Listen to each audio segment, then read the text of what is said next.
Olá, meu amigo, meu irmão, boa tarde, bom dia, boa noite. Eu não sei a hora que você está ouvindo esse podcast, mas é um prazer ter você aqui com a gente, principalmente porque nós estamos falando de liderança e as últimas entrevistas têm sido incríveis. Eu tenho certeza que você tem gostado.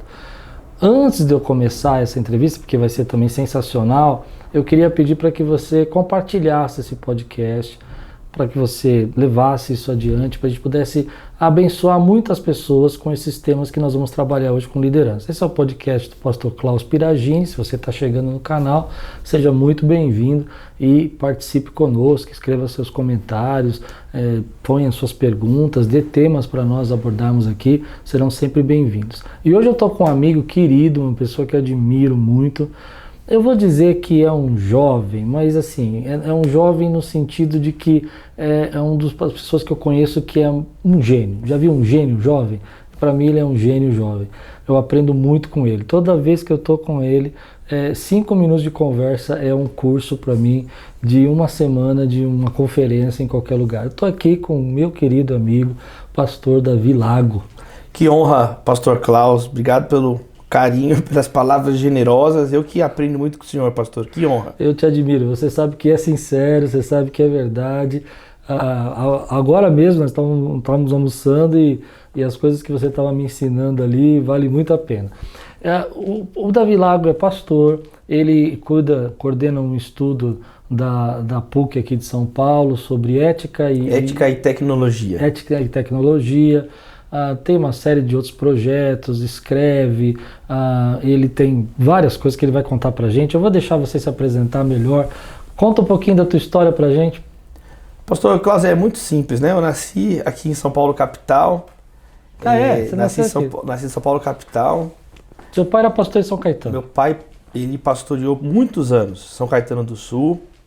Aí eu estudei em São Caetano, moramos um tempo em São Paulo, um tempo em São Caetano, um tempo em Santo André, aqui na capital, na ABC Paulista, e com 12 anos a minha família se mudou para Minas, para Belo Horizonte, a convite do pastor Jorge Linhares. Meu pai foi convidado com a minha mãe para serem pastores auxiliares lá em Minas. Então eu fui criança, aí cresci em Belo Horizonte, formei lá no curso de Direito, casei com a Natália lá, minha filhinha nasceu lá, a Maria, fui consagrado ao ministério pastoral lá. E tem 8 anos que nós voltamos para São Paulo capital, eu, minha esposa, minha filha, e a gente está desenvolvendo aqui esses trabalhos, tanto no meio acadêmico, estudando, né? O grupo de pesquisa nosso tem 3 anos no Labo, que é o Laboratório de Política, Comportamento e Mídia, baseado na PUC São Paulo. Então tem esses estudos, publicações e o trabalho também ministerial, eclesiástico, humanitário, as atividades da igreja voltadas para a sociedade.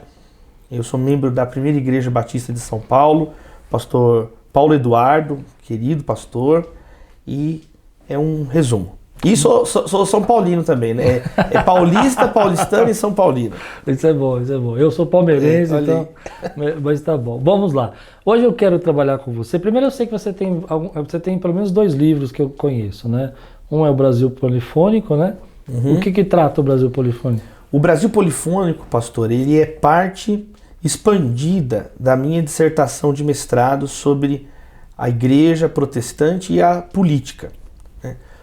O protestantismo, a reforma vem de 1517, então já superou 500 anos, e o Brasil, né, esse choque de civilizações europeia com as comunidades ancestrais que já estavam aqui, que vem aí de 1500, não que o Brasil tenha começado aí, mas quer dizer, esse choque civilizacional, ele tem 500 e poucos anos também. Então olha que interessante, são 2 campos, os evangélicos, os protestantes e o Brasil, ambos com 5 séculos nas costas, e tanto a igreja evangélica tem aqui no Brasil hoje o seu principal espaço, campo de influência no mundo.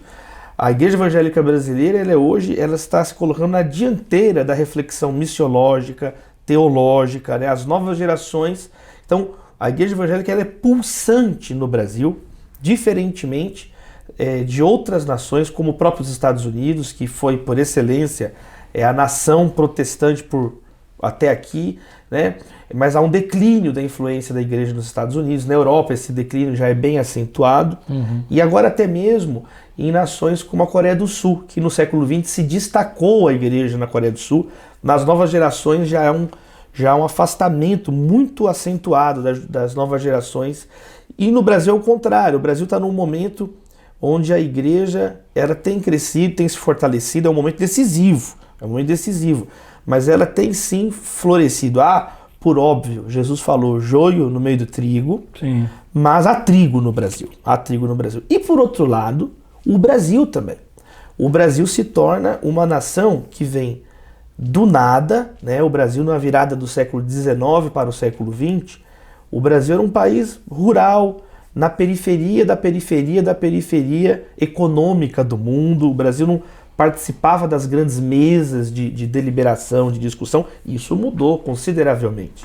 Né? O Brasil, apesar dos altos e baixos de todos os governos, desde a reabertura democrática, em especial de 88, o Brasil é hoje uma voz, né, econômica. Ele tem uma economia que tem um potencial de estar entre aí a 7ª, 8ª do mundo, está um pouco afastado disso, mas quer dizer...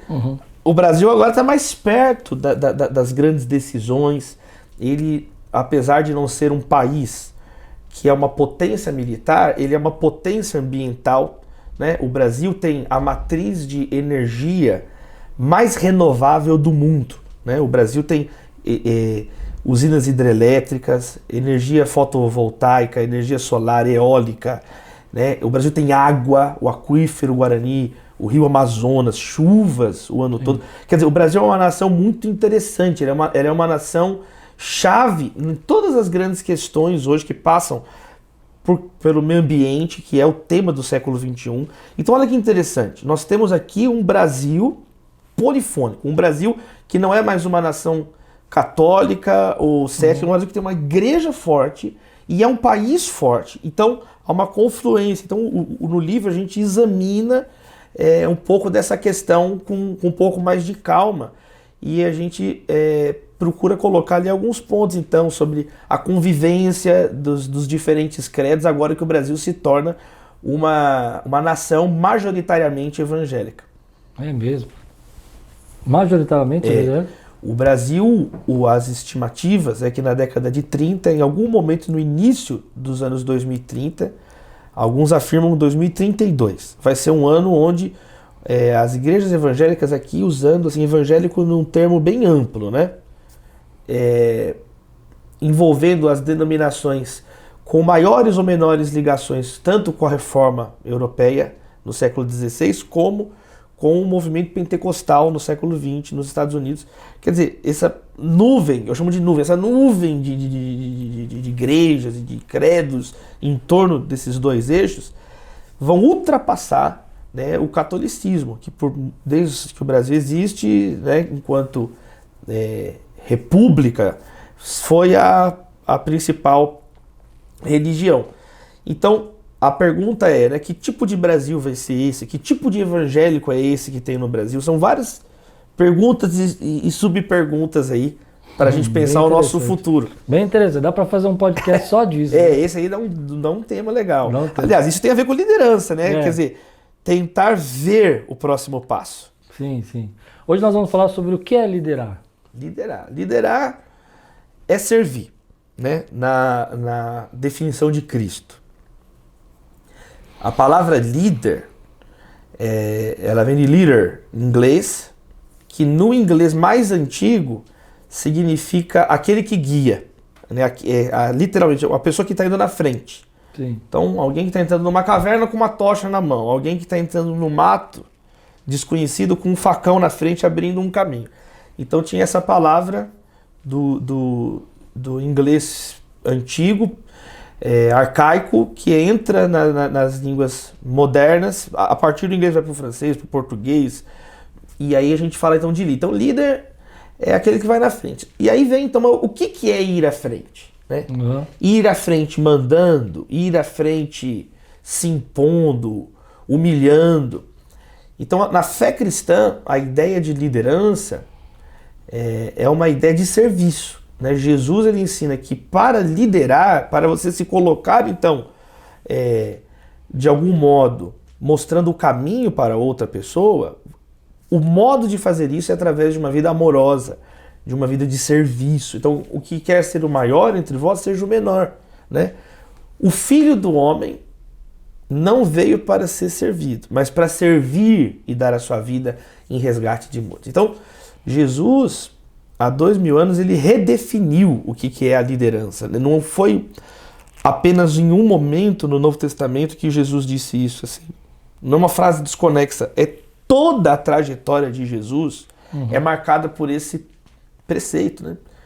Filipenses 2, ele se esvaziou, né, e assumiu a forma de servo. Então a fé cristã, apesar de outras culturas também compartilharem essa ideia, que você pode liderar através do amor, do serviço, né?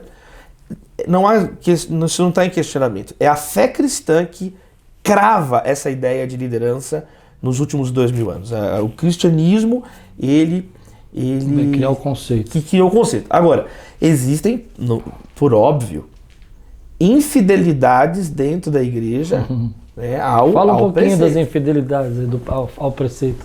O que você entende que é uma infidelidade? Quando os supostos seguidores de Jesus, ou os pretensos seguidores de Jesus, ou nós mesmos que muitas vezes pensamos que somos seguidores de Jesus, mas se nós não estamos vivendo conforme preceitos claros, evidentes, de amor, de serviço, de altruísmo, de amar a Deus, de amar ao próximo, de lavar os pés, nós nos afastamos, nós estamos sendo infiéis à nossa própria tradição. Nós estamos... Jesus fala no Sermão do Monte, muitos dirão, Senhor, Senhor, mas eu fiz isso, fiz aquilo. Ele fala, eu não conheço vocês. Não havia uma ligação real comigo e com o que eu ensinei. Então é óbvio que nós percebemos na história do cristianismo momentos muito tensos, tristes, onde pessoas que se diziam cristãs escravizavam outras, matavam outras, até os dias de hoje, né? Dominam. Então isso, não, olhando friamente, não pode nem ser considerado o evangelho. Porque o evangelho é quando você pratica o que Jesus ensinou ali. Sim. E quando nós lemos ali o quê? Uma vida de serviço, uma vida de amor, uma vida de cuidado. Tem um texto, pastor Klaus, que eu acho muito importante, 1 Pedro 5. Porque ali é dito de um modo muito didático isso. Fala assim, né? O apóstolo Pedro escreve, olha, vocês pastores, lembrem que vocês vão prestar contas ao Supremo Pastor, que é Jesus, né? Pastor na Israel, né? Na cultura israelita, eles não têm a palavra líder, mas eles têm a ideia de pastor, que vai à frente da ovelha. Então, a metáfora do pastor é a metáfora por excelência ali da cultura judaica do líder, né? Na primeira página da Bíblia tá escrito pastor, Gênesis capítulo 4. Abel era um pastor de ovelhas, e isso vai atravessar. José era um pastor de ovelhas, e Davi era um pastor de ovelhas, e Moisés era um pastor de ovelhas, e eles se tornam líderes de ovelhas, e aí em algum momento Deus fala, agora vocês vão pastorear o povo. Sim. Quer dizer, vocês lideravam as ovelhas no campo, isso foi um treinamento para liderar gente agora. Sim. Jesus falou uma coisa parecida com os pescadores. Vocês pescavam peixes, agora vocês vão pescar homens. Então são metáforas de liderança. E a igreja, então, ela é ensinada por Pedro lá o seguinte, nós vamos prestar contas como pastores ao Supremo Pastor, que é Cristo. E aí ele fala assim, então não pastoreiem o rebanho de Deus como dominadores, mas como quem vai prestar contas de bom grado, de amor. Então ali existe assim, muito claro, 1 Pedro capítulo 5, verso 1 ao verso 4. Sim. E o que seria dominador para você?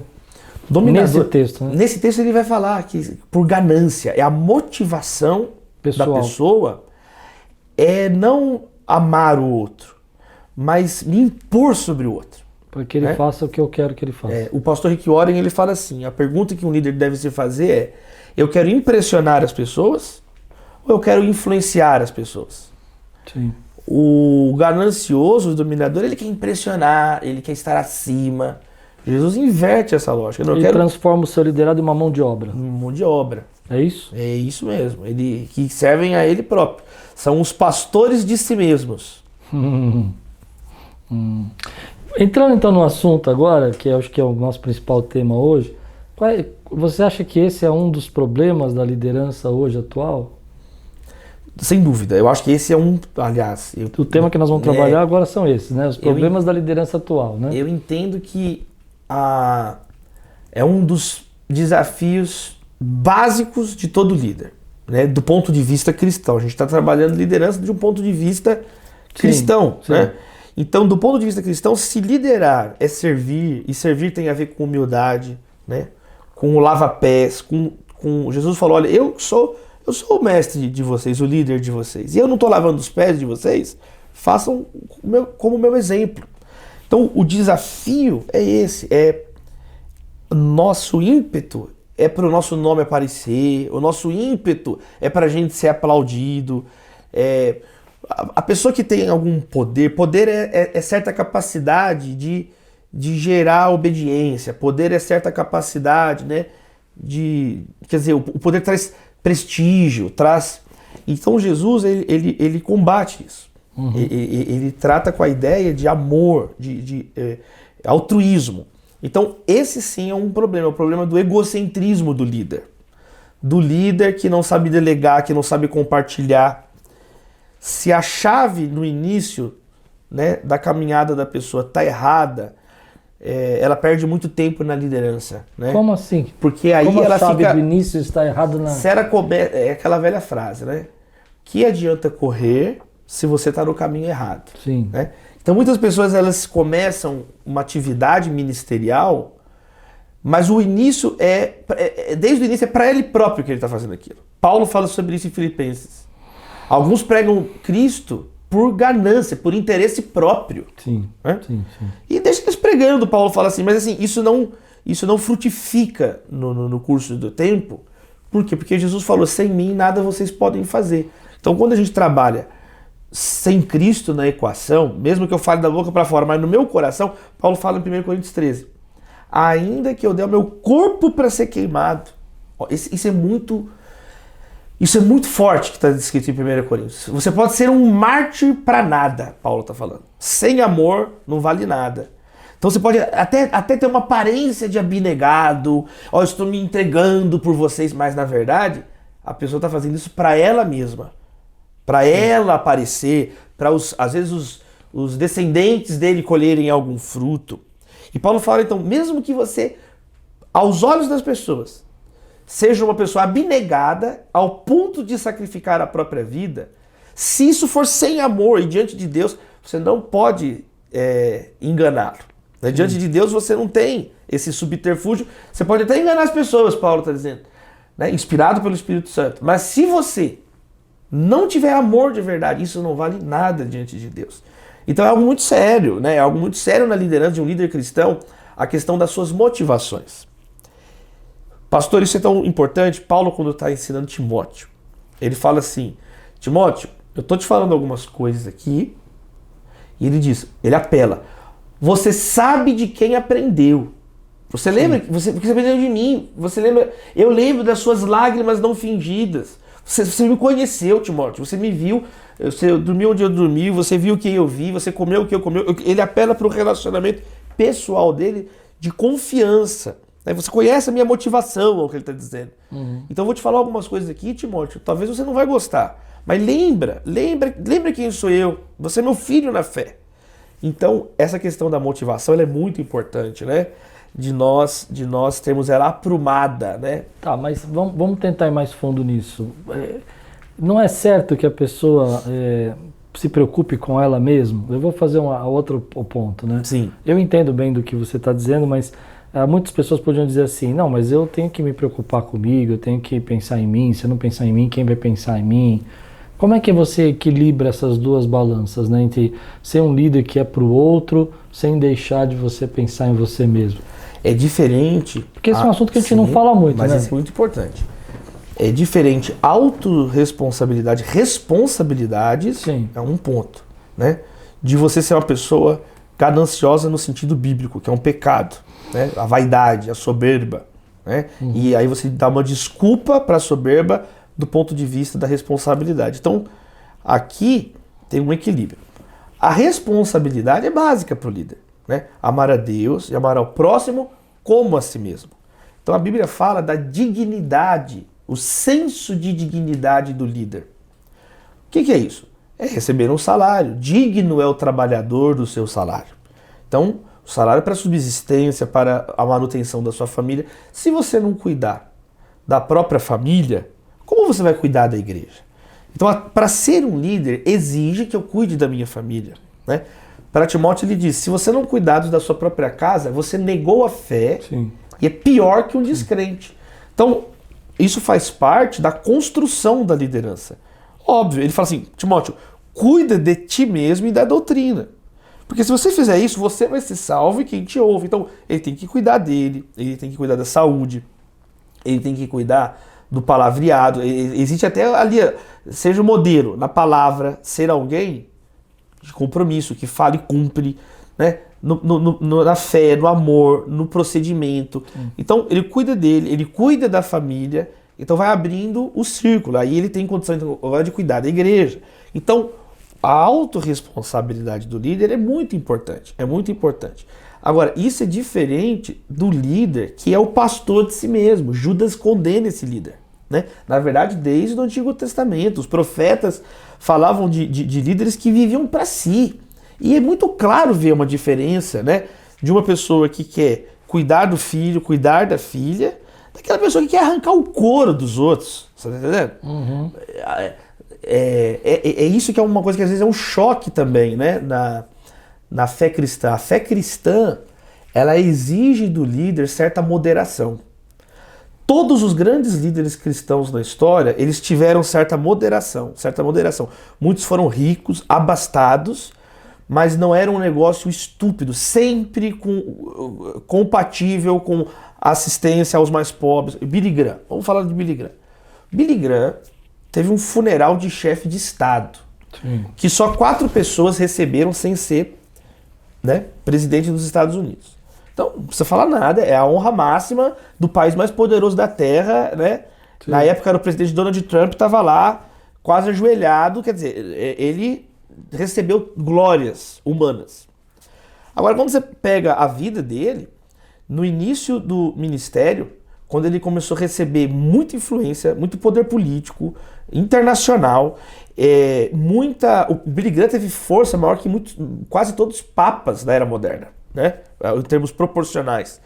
Dinheiro, então ele tinha uma equipe de pastores, uma junta de conselheiros, que um dos conselhos decisivos para a vida dele foi esse. Falou, olha, você não vai pegar esse dinheiro e administrar sozinho. Você vai ter um staff de transparência, você vai ter um salário compatível com um pastor de uma grande igreja que dê dignidade para sua família, mas você não vai ter o salário de um presidente de uma multinacional, você não vai ter. E ele se submeteu a isso. O resultado é esse que a gente está falando. Ele teve uma sobriedade ministerial, porque se ele quisesse, ele vivia, sabe, assim, de um modo, mas ele entendeu o chamado dele. Então, e isso é um padrão, né? Quando nós lemos... Mas é fácil de se perder nessa ganância, né? Eu vejo muitos líderes hoje tentando impor a sua vontade, né? Não respeitando os limites dos seus liderados, né? Eu vejo muitos pastores que eles não entendem que, por exemplo, eles dão tanta atribuição para suas ovelhas que eles não têm tempo para cuidar da família, eles não têm tempo para cuidar da sua esposa, não têm tempo para trabalhar. Eu tive um caso aqui na igreja de uma moça que não podia fazer faculdade porque o pastor dela disse que ela não podia fazer faculdade porque ela tinha que estar nas células. Se ela não participasse da célula, ela não ia ser ninguém na igreja. Isso eu acho que esses são os absurdos. O Charles Spurgeon falava a diferença de ministério e ministerialismo. Né? Ministério é a palavra, né, serviço, né, diaconia. Né? Aí ele falava que o ministerialismo é o ministério pelo ministério. Entendeu? Como se ele fosse um fim em si mesmo. Não é do ministério para o ministério são todas as coisas. Não, é para Deus. Dele, por ele, para ele são todas as coisas. Então ele fala que quando a pessoa cai nesse tipo de comportamento, é ministerialismo, né? Não tem real serviço. Quem falar? Charles Spurgeon. É mesmo? Interessante. Eu acho que hoje nós temos... Quais são, então, os perigos que você vê hoje, né? Não mas as dificuldades que nós estamos enfrentando na liderança hoje, aos seus... Pastor Klaus, nós temos esses desafios, né, atemporais. Lidar com a vaidade, motivar a equipe, servir, né, com integridade. Esses são os desafios para sempre. E aí nós temos hoje, assim, alguns pontos muito claros que são bem específicos do nosso tempo, né? Eu posso falar pelo menos 3. Um é a questão das multidões de pessoas, a hiperpopulação das grandes cidades e do mundo, né, como um todo. Hoje a gente caminha para 8 bilhões de pessoas no planeta Terra. Então, aqui já tem um grande desafio de liderança. Uma coisa é você liderar um mundo com menos gente. Um mundo com menos escassez. Com mais energia, mais comida. O mundo chegou em 1 bilhão de pessoas na virada dos anos 1800 ali, do século XVIII para o século XIX. Então a gente foi de 1 bilhão em 200 anos para 8 bilhões de pessoas. Então, isso gera um momento novo para a igreja. Isso gera um momento novo para a liderança em todos os campos. Sim. Que é você liderar pessoas demais. E com crise energética, com crise de alimentos em muitas nações. O Brasil, que tem tanta comida, mas ainda pessoas no espectro da fome. Então, acho que esse é um primeiro desafio, né? Como que a gente lidera no mundo com tanta gente, e tanta gente, às vezes, com uma visão errada de liderança, enquanto dominar, mandar, se impor sobre os outros. Então esse é um desafio próprio do nosso tempo. Outro desafio é a questão da interligação econômica que existe. O que eu quero dizer com isso? Antigamente, né, nós poderíamos... Cada um segue a sua vida. Tem espaço demais para todo mundo. Lembra aquela cena de Abraão e Ló? Né? É meio faroeste, né? Eles falam assim, ó, essa terra está pequena demais para nós dois, né? Então você vai para um lado e você vai para o outro, né? E aí cada um segue a sua vida. Hoje tá tudo tão conectado economicamente que um depende tanto do outro. Então começa uma guerra na Rússia-Ucrânia, em menos de 24 horas o preço do petróleo é afetado, as companhias aéreas vão ter que aumentar as passagens, vão cancelar malha aérea. Se cancela isso, vai gerar um tumulto na economia. Aí depois vem no segundo dia, a guerra continuou 2 dias. Aí não tem mais fertilizante para o Brasil. Sim. Então o Brasil começa a ir atrás de potássio, começa a ir atrás... Então, quer dizer, isso não é mais uma questão de meses, de anos, é em tempo real. Então essa interdependência do mundo gera um desafio novo também para a liderança, que os líderes têm que saber, na nossa geração, mais do que em todas as outras, sim, entender quem é outro líder, saber dialogar, entendeu? Os grupos diferentes têm que aprender a conversar, porque se puxa o cobertor aqui, vai faltar lá. Então esse é aliás, um campo de estudo novo também, né? As pessoas procuram na academia buscar ideias novas de como que a gente lida nisso. Você sabe, um dos estudos mais interessantes, eles estudam como que as formigas, apesar de não conversarem, os feromônios delas, elas têm uma inteligência coletiva diferente dos seres humanos. Interessante isso. A situação é tão caótica hoje, dessa interdependência e tanta coisa acontecendo ao mesmo tempo, que tem cientistas estudando isso. Como que elas... Existe algum princípio aqui, sim, que pode ser aplicado para gerir o mundo de hoje? Então, olha que interessante. E o terceiro... E existe ou não? É inconclusivo. É inconclusivo, mas é um campo... Eu me esqueci a palavra. É uma palavra difícil, que é esse método, esse modo da formiga se comportar. Mas um terceiro ponto é a tecnologia, que permite também uma aceleração das informações. Esse é o maior problema. Esse é que agora a gente aterrissou, né? A multidão conectada e falando rápido uma com a outra. O tempo todo. O tempo todo. Então, em segundos, né? Então, a possibilidade de nós sermos enganados com uma notícia falsa é muito grande. Por isso que fake news é um desafio hoje. Você vê ali a imagem e a fake news é feita para você ficar com raiva, para no impulso emotivo você passar ela para frente.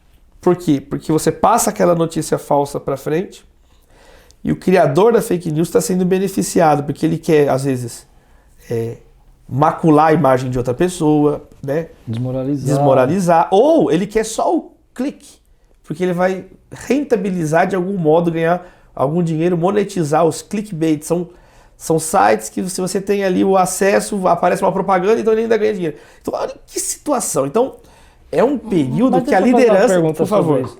Mas isso já existia quando a gente pensava no quarto poder, né? Quando a gente pensava na mídia como jornal, televisão, já existia um pouco dessa ideia, assim, desse poder, né? Sim, o poder da mídia, ele é inquestionável. Mas existe uma diferença... E hoje seria um quinto poder, então? Não, seria...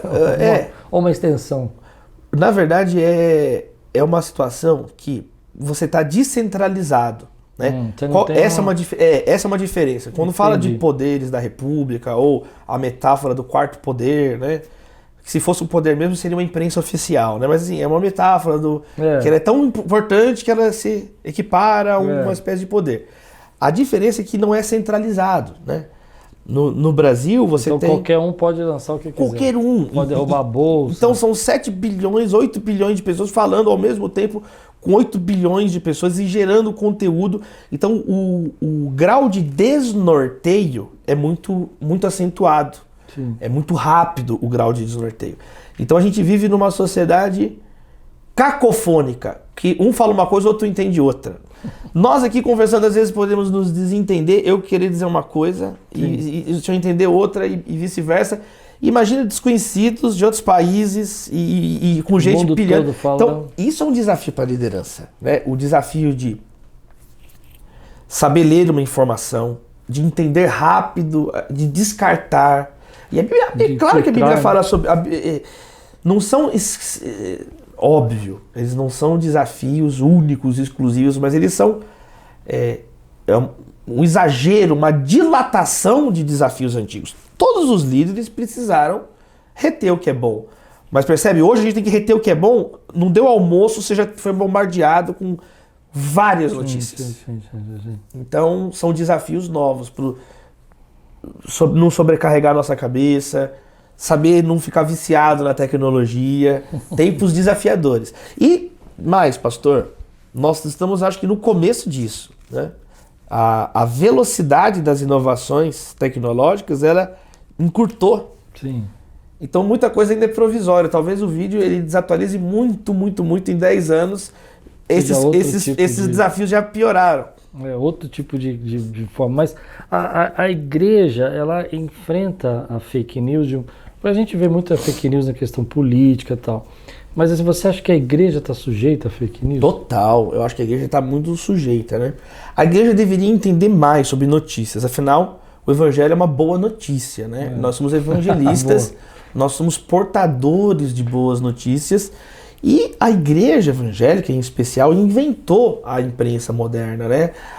Os primeiros documentos de direito a ser informado e dar uma informação foram elaborados por evangélicos, né? O texto Areopagítica, do John Milton, que era um evangélico, um poeta, ele um pensador político.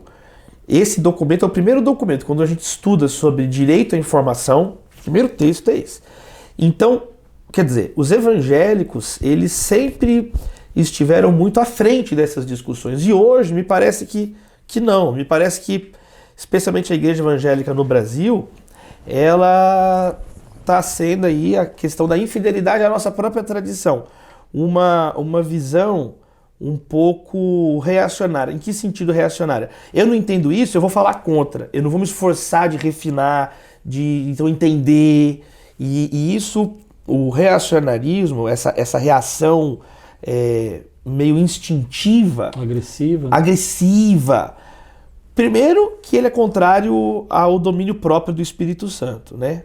Primeiro ele é contrário a aspectos básicos da espiritualidade cristã, né? De respeitar a outra pessoa, Romanos 13, verso 8, de ser um pacificador, de ser manso, como Jesus é manso, aprende de mim que sou manso e humilde de coração.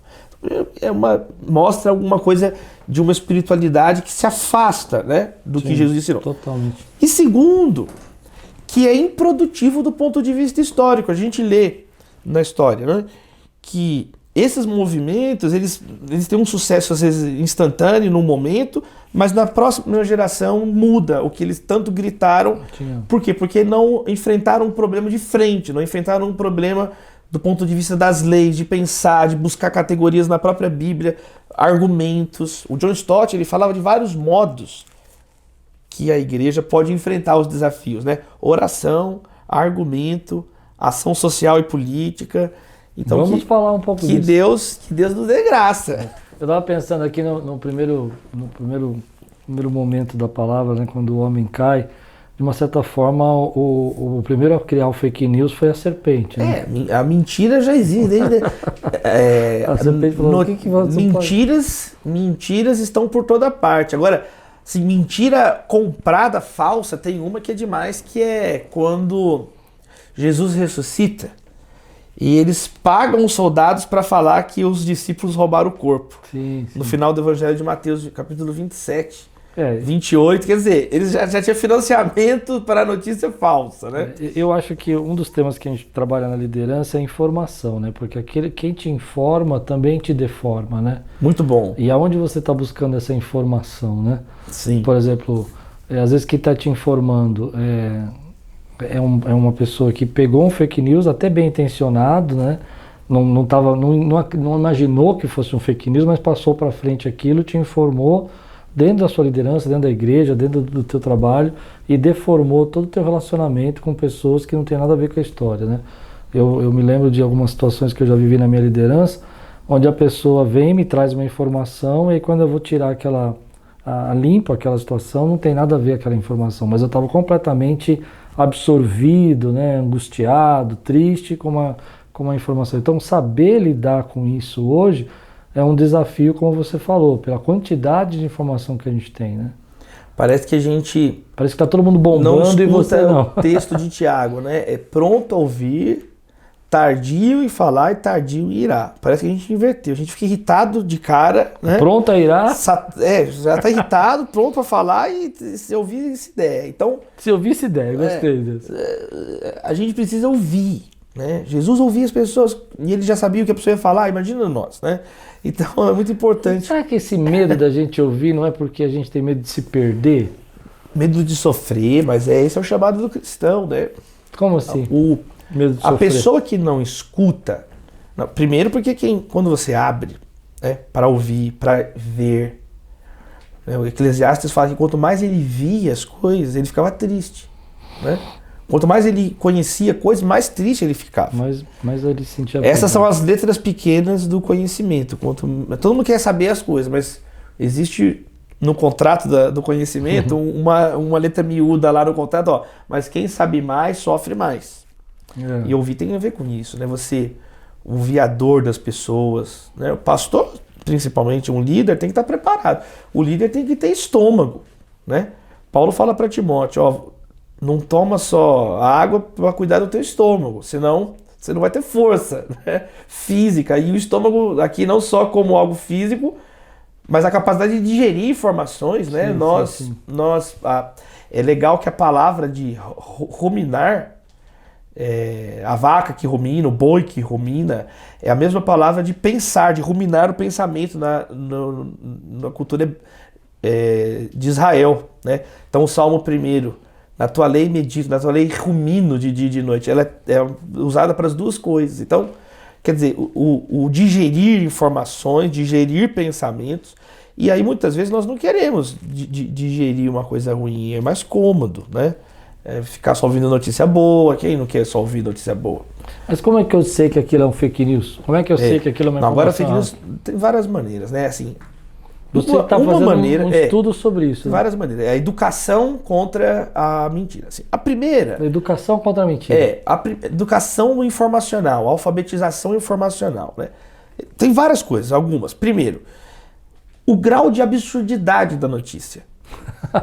Né? É verdade. Eu já vi notícias assim, estão chegando no Brasil, né, 30 navios carregados com 5 milhões de pessoas refugiadas. É óbvio que essa notícia é falsa. Não cabe 5 milhões de pessoas em navios. Isso, hoje em dia, com a tecnologia atual, você não precisa ser do governo, da NASA, do FBI. Existiu essa fake news? Existiu uma semelhante a isso. Não era esses números, mas tá, ela circulou. Então, primeiro, assim, é uma coisa assim, e as pessoas passam isso pra frente. Entendeu? Passam isso pra frente. A pessoa vê um efeito especial. Você tem que. Então, primeira coisa é um grau de ceticismo. Ele é de prudência. Isso é bíblico, inclusive. Provérbios fala assim, que o tolo acredita em qualquer coisa, mas o prudente vê bem onde pisa. Mas deixa eu pegar isso aqui. Vamos lá. Isso é uma coisa muito legal. Porque eu acho que na igreja tem um pessoal que gosta disso, né? Gosta. Aí já é pior, né? Quer dizer... Não tem. Eu vejo alguns irmãos, às vezes... É uma falta do que fazer. Aqui na Quiris não tem isso, tá? Mas eu já vi isso. Tem muito disso. É a pessoa que ela é fanática. E a Bíblia fala, é legal que a Bíblia tem, né, informação para tudo. Paulo fala assim, evite as controvérsias, né, sobre genealogias intermináveis. Quer dizer, a capacidade humana de falar besteira, ela é interminável, ela é inesgotável. Então, o Paulo ele coloca um limite. Olha, tem discussão que isso não vai levar a nada, tem assunto que... A capacidade humana de falar besteira. Ele não vai levar em lugar nenhum. Se não me engano, são 6 ou 7 vezes, só na primeira carta de Timóteo, que Paulo fala isso para Timóteo. Timóteo e Tito são os 3 textos da Bíblia com maior lições sobre liderança concentradas. São cartas pastorais de liderança. E isso é importante. A orientação mais repetida na primeira carta é sobre não entrar em discussão que não leva a nada. Então aqui tem um primeiro ponto, um grau de ceticismo, um grau de, até nesse caso, de libertação da pessoa. É muita falta do que fazer, percebe? É muita falta. Quem está cuidando da sua família não tem tempo para ficar em discussão inútil, entendeu? Mas tem gente que gosta. Né? Tem gente que gosta agora. Aí já é uma deficiência de espiritualidade, porque a Bíblia fala em Filipenses, na mente, tal, o que é verdadeiro. Na lista de Paulo, do que tem que ocupar nossa mente, em primeiro lugar, tudo que for verdadeiro. Pensamento começa em coisas reais, não em loucuras, em devaneios. Se você só fica ficcionado, é um ídolo para a pessoa. A pessoa, percebe? É a Bíblia que nos interpreta, não é a gente que interpreta a Bíblia. Né? A Bíblia é um espelho, são palavras que nos interpretam. Quanto menos a pessoa lê a palavra, ela vai ficando, lê a palavra com submissão, né? Com amor, com o Espírito Santo. Sim. Ela fica fascinada, né, por demônios, por invenções, né, fábulas engenhosamente inventadas pelos homens, Pedro fala. Pedro fala, não se apeguem a fábulas engenhosamente inventadas pelos homens. Para Timóteo fala que nos últimos dias os homens perversos vão ter comichão no ouvido na segunda carta de Timóteo. Quer dizer, eles não querem ouvir o que precisam, eles querem ficar fascinados nas asneiras. Então, vamos dar um passo, o número 0. Sim. Não ser fascinado com a asneira é o primeiro passo. Sim. Porque aí você vai ter menos propensão a acreditar em coisas absurdas. A pessoa que acredita em tudo é uma pessoa supersticiosa, que não é o Evangelho. O Evangelho não é você ser supersticioso, o Evangelho é você que está em Cristo. Uma mensagem que liberta a tua vida. E eu vou amar a Deus com todo o coração, alma e com todo o meu entendimento. Amém. A salvação passa pela renovação da mente da pessoa. Romanos 12, né? O culto racional é a renovação da mente. Então, uma vida transformada transforma o que ocupa o meu pensamento. Eu tenho um novo senso de segurança também, né? O cristão, ele tem novos interesses. Ele tem uma nova capacidade de enfrentar os problemas. E muitas vezes as pessoas se acomodam e ficam, sabe, escondidas da vida real em discussões fantasiosas, de teorias da conspiração. Mas você estava falando no começo que, primeiro, os absurdos da notícia. Então, não ser supersticioso, os absurdos da notícia. Aí tem dicas, terceiro, práticas, de você ver.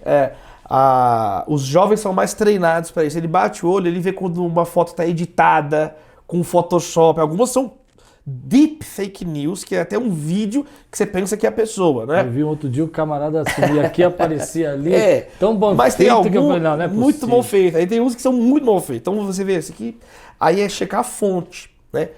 Onde que saiu essa notícia, né? Saiu no jornal tal. Você vai lá no site do jornal e vê se tem, você vai ver que não existe, né? Assim, e aí às vezes você não vai conseguir, pela internet, saber se a fonte é real ou não. Aí é que complica um pouco mais, mas a igreja tem muito a contribuir, que é você falar com alguém que está no lugar. Sim. Então, por exemplo, os pastores têm uma rede de comunicação que é talvez a mais importante do mundo, né? A igreja cristã são 2 bilhões de pessoas.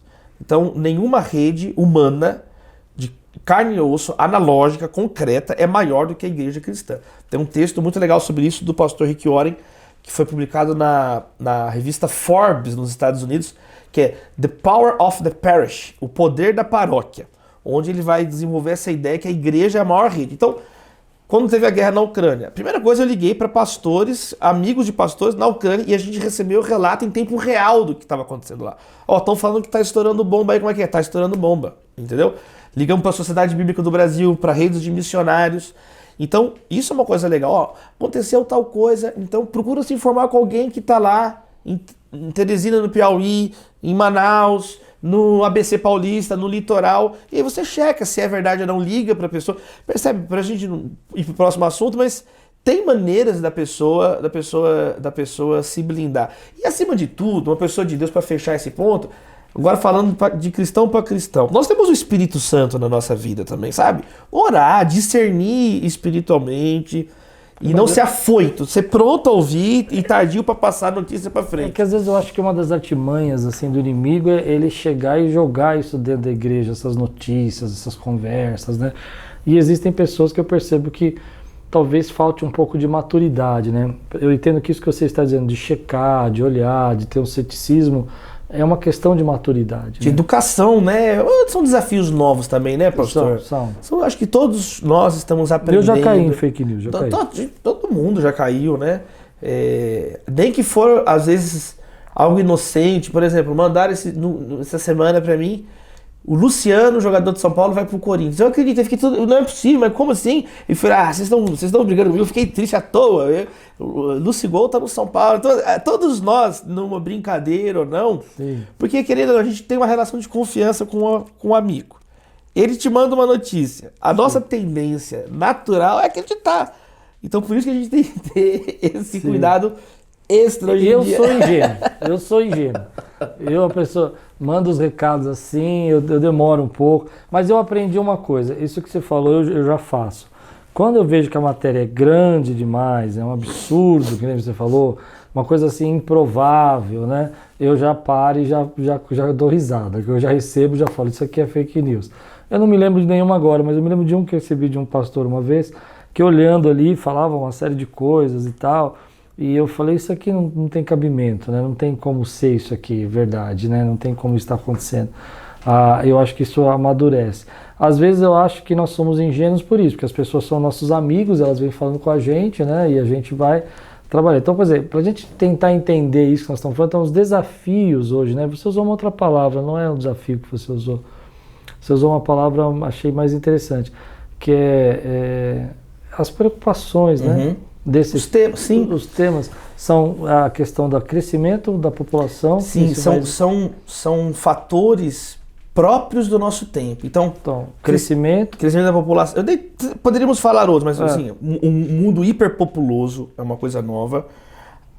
A interdependência econômica que acontece lá, puxa aqui, não só econômica, mas cultural, a globalização, tá todo mundo interligado. E terceiro, a questão da velocidade da informação, a aceleração que as tecnologias colocam. E aí a gente vai pro como, né? Pro como. Eu acho que o como lidar com tudo isso, né, passa por confiança. Como assim? Quando você escuta uma notícia ou qualquer coisa, o que está em jogo é quanto você confia naquela notícia que você está recebendo. É a credibilidade, né? Então, quanto menos eu confio, mais eu vou checar. Não é assim? Agora, se eu acredito em todo mundo, se eu acredito em tudo que fala, a minha tendência é ser uma pessoa diluída. Então, o líder ele tem que construir uma relação de confiança com as pessoas, né? O líder serve. Você quando a gente fala líder, o líder serve. Sim. Então, Jesus ele tinha uma relação de confiança com os seus discípulos, né? Ele construiu, caminhou com eles. Isso é o discipulado. Quanto menos nós confiamos, mais a gente vai exigir transparência, fiscalização. Só que chega um ponto que isso é insustentável. Se todo mundo... Nós não podemos viver para um fiscalizar o outro, senão ninguém vive, percebe? Se você leva isso ao extremo, uma sociedade que fica se autofiscalizando, ninguém vive. Então o ser humano ele é feito de um modo que eu tô aqui, tem alguém me filmando aqui atrás. Eu tenho que confiar que eu não vou tomar uma martelada na cabeça. Senão eu vou viver girando. O nosso pescoço não é uma coruja, a gente não consegue. Então, nós temos uma limitação, nós temos pontos cegos. Sim. O ser humano, a nossa constituição física, biológica e fisiológica, nós temos pontos cegos. Nós dependemos dos outros. O ser humano, ele é um dos mais frágeis de todos os seres vivos na Terra, não é? Quer dizer, um bebezinho recém-nascido, né, de um leão é mais forte que um ser humano, de um passarinho é mais forte ali no ninho do que um ser humano. Enquanto o ser humano, o bebezinho, se ele não for cuidado, né, um ano e meio, uma criança não consegue arrumar comida, não consegue arrumar nada, ele não se vira. Então o ser humano ele é extremamente dependente. Então nós somos, gostando ou não, querendo ou não, dependentes dos outros. E dependência tem a ver com confiança, tem a ver com então, à medida que nós construímos relacionamentos de confiança com as pessoas, nós vamos encurtando as distâncias, que foi algo que eu aprendi com o Senhor, encurtando os espaços com aqueles que estão ali conosco, que nós estamos de algum modo sendo usados por Deus para mostrar algo. Não tem medo Jesus de falar isso, né? Jesus fala em Lucas assim. Ele faz uma comparação baseado na cegueira física, mas ele está escrito explicitamente no texto, né? Jesus contou uma parábola. Ele fez uma comparação. Sim. De um cego não poder guiar outro cego, porque os dois vão cair no buraco. Então Jesus está falando aqui, né, não que uma pessoa então, né, ele está falando que uma pessoa com uma deficiência visual física, ela pode ser um líder, existem vários, inclusive, na igreja. Agora, o ponto é que Jesus está falando, olha só, de uma liderança, de alguém que está andando um pouco à frente de outro. Sim. Quer dizer, existe a figura do pastor, existe pessoas que têm uma vocação, sabe, para de algum modo cuidar de outras vidas. Tem pessoa que não consegue cuidar de si. O líder é alguém que tem uma vocação para cuidar do outro. Entende? Então o mundo, desde que o mundo é mundo, existem líderes, né? Sabe, coisas que existe um limite para a importância da opinião do ser humano, né? E tem coisas que a nossa opinião vai até aqui. A partir daqui não interessa muito a sua opinião, né? Você já viu uma foto do mundo antes e depois da sua opinião? É impressionante, né? A Terra fica do mesmo jeito, né? Quer dizer, eu não concordo que o Sol nasce no leste. Isso ninguém te perguntou, é assim que é. Então, uma das coisas é isso. O ser humano é um fato. As nações no mundo hoje, século XXI, tem um presidente, tem um líder. Quer dizer, é um modo que os seres humanos se organizam. Né? Sim. É uma constatação, é um fato social a existência de líder. Então, essas pessoas, Jesus está ensinando lá, tem que ser diferente dos fariseus. O texto está falando do fariseu, que o fariseu é hipócrita. O fariseu, ele fala do cisco do olho do outro, mas ele não tirou o cisco a trave do olho dele. Então Jesus está falando o quê? Mas aí você entrou no assunto. Sim, que eu acho. Aí você pegou um negócio assim que me incomoda. Eu nunca falei isso para ninguém. Mas eu acho que o ser humano, ele não acredita muito nessa interdependência. Sim. Sim, não. Nós voltamos ao início da conversa. Por exemplo, eu penso o seguinte, né? Uma vez conversando com uma pessoa, eu não sou especialista nisso, tá? Eu realmente não estudo sobre o assunto. Mas quando a gente pensa em 8 bilhões de pessoas, me parece uma coisa lógica que vai chegar uma hora que se tiver 20 bilhões de pessoas, vai acabar os recursos da Terra. Isso para mim parece uma coisa óbvia, né? Eu não sou especialista, mas eu fico imaginando, é como você pegar uma caixa e colocar 5 camundongos, mandar eles multiplicar lá dentro e daqui a pouco você vai ter 300 camundongos na caixa.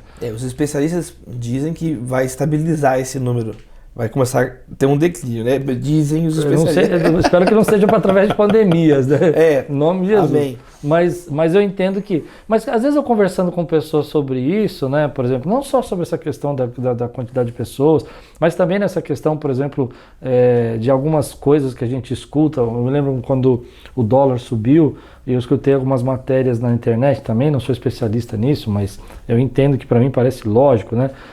E umas pessoas falam assim, eu não tenho problema não, eu não uso dólar, eu não viajo, né? E o camarada não consegue entender que a gente produz o aço vai para lá, para os Estados Unidos, é beneficiado, volta para nós em dólar, quer dizer, e outras coisas assim são feitas dessa maneira, né? E aí eu pensando nisso, eu cheguei à conclusão de que as pessoas não entendem, nem mesmo dentro da igreja. Ontem mesmo eu preguei sobre isso aqui para os nossos líderes, que igreja é um trabalho em equipe. Que a própria igreja é um trabalho em equipe. Ninguém faz nada. Esses pontos cegos que você estava falando, a igreja precisa da equipe. Exatamente. Mas o ser humano não consegue entender isso. Não, mas aí... Qual é a minha opinião? Não, né? Eu acho que voltamos ao início da conversa, que é o orgulho, né? A tentação do ser humano é ser Deus. Sim. Né? Qual foi o argumento do tentador da serpente na primeira página do Gênesis? Olha, se você comer o fruto, você será como os deuses. Eu quero ser como os deuses. Então, como ela queria ser e era agradável aos olhos e parecia agradável a ela mordeu. Quer dizer, então, por isso que o evangelho é a volta ao eixo. É amar a Deus, amar ao próximo. Foi Jesus que explicou isso. O maior mandamento é amar a Deus, de todo o coração, alma, entendimento e força. E o segundo, o Jesus que emenda, é semelhante a esse, amar ao próximo como a si mesmo. Então Jesus ele veio reordenar os valores que devem nortear a vida da pessoa. Né? Por quê? Justamente porque o pecado inverteu isso. Então, o pecado, as pessoas são egoístas, são estúpidas. Quando a gente lê a descrição das obras da carne, é isso aí. É inveja, rivalidade, ódio, facções, sedições. Aí o fruto do Espírito muda a chave. É o amor, é a paz, é a alegria, é o contentamento, é a mansidão, né? Fidelidade. Fidelidade aqui é ser uma pessoa fiel, ser alguém que você pode contar com aquela pessoa. E aí a igreja vai falar tanto sobre isso, sobre, né, as metáforas. O corpo, cada um é um membro de um corpo. É quase infantil isso, né? É quase assim, Paulo falta de desenhar, vou desenhar. O olho não faz o trabalho do pé, que não é o da unha, que não é o do cabelo. Mas todos são importantes. É uma coisa assim de criança, entendeu? Mas que o adulto não entende, entendeu? Então ele quer que todo mundo seja dedo mindinho. Não, tem que ter o polegar, tem que ter os outros, tem que ter o cotovelo, tem que ter... Paulo usa uma linguagem, entendeu? Para que não haja dúvidas. Fala que a igreja é um aprisco, quer dizer, são várias ovelhas, e tem o Jesus que é o bom pastor. Então, as metáforas de igreja são sempre muito coletivas, né? É um edifício, onde cada um é uma pedra viva. Nós juntos fazemos algo maior, né? Construímos algo maior do que nós. Então, especialmente o cristão, deveria ter uma facilidade maior para entender isso. A igreja é um movimento de aprendizado sobre isso, sobre sermos uns aos outros, né? Amar uns aos outros, servir uns aos outros, aconselhar uns aos outros, exortar uns aos outros, beijar uns aos outros, saudar uns aos outros. Tem 63 mandamentos de mutualidade no mínimo no Novo Testamento. Né? Eu lembro que fiz um estudo lá uma vez, era no mínimo 63 vezes que aparece essa expressão, fazer algo uns aos outros, né? Amar uns aos outros. Então, que Deus tenha misericórdia de nós. E aí aqui que vem a beleza da liderança cristã. Quando nós conseguimos viver isso entre nós, nisto saberão que são meus discípulos, se amares uns aos outros. Então, isso é interessante. O discípulo de Jesus é o que ama, é a reciprocidade do amor. Sim. Se é uma pessoa amando Deus e ao próximo, a pessoa até desconfia, né? Mas isso foi dito para Israel. Israel foi chamado a amar Deus e amar o próximo. Aí Jesus, um novo mandamento vos dou. Então ele reafirma os mandamentos, mas ele fala da reciprocidade. Não é mais uma tribo lutando contra a outra. Estou estudando o 1º e 2º Samuel com a Maria, minha filha, e ela está indignada com a Isbosete, filho de Saul, e Abner, lutando contra Davi em Judá com o Joabe, o seu comandante. Ele falou, mas pai, eles são do mesmo povo e estão se matando. Eu falei, então Jesus, ele veio ensinar justamente isso, filho, que que nós não podemos ser um reino dividido. Sim. Jesus ele falou assim, nós não podemos, a igreja não pode ser um reino dividido. Então, o amor, a reciprocidade na igreja é um farol para o mundo. E como que você amadureceria a sua liderança nisso? Você liderando um grupo de pessoas que ainda não entenderam que igreja é um trabalho em equipe, ou não entenderam dessa questão do fake news, desses desafios modernos. Como que você amadureceria? Quais são o sistema que você montaria para amadurecer essa igreja? Ou esse povo? Eu acho que tem um conjunto de orientações, né, na palavra. Eu estava mencionando 2, né? Você ter autoridade moral, ética, né? Quer dizer, você ser um modelo no ponto de vista da liderança cristã. Olha, seja um exemplo. No caso do Billy Graham. No caso do Billy Graham e Paulo falando para Timóteo, você tem que ser um modelo. Você é jovem, mas o líder é isso. Você não quer ser modelo, não quer ter telhado de vidro, você não tem um chamado para liderança. O líder, ele vai ser, não adianta ficar chorando. O líder, ele vai ser examinado, a régua é maior, mas ele cumpre um papel, né? A pessoa, ela fala, não, olha lá, meu pastor, a família dele, é possível. Então olha a alta responsabilidade. A Bíblia fala, ferirei o pastor e as ovelhas vão dispersar. A queda de um pastor é a queda de uma igreja, é uma coisa muito séria, liderança. Não é uma brincadeira ser chamado para servir, dedicado a servir pessoas e cuidar de pessoas. Então, nós vamos dar confiança, a relação de confiança. Você ensina isso com as pessoas, você fazendo isso.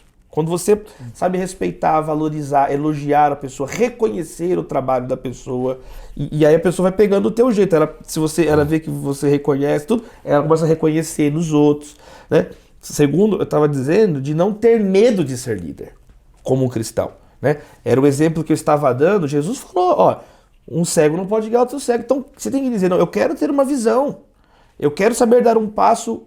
Eu quero saber dar um passo na direção certa. Eu fui chamado para isso. O líder não pode ter medo de liderar, né? Jesus, a gente está ancorado, baseado, arraigado, alicerçado na palavra de Jesus.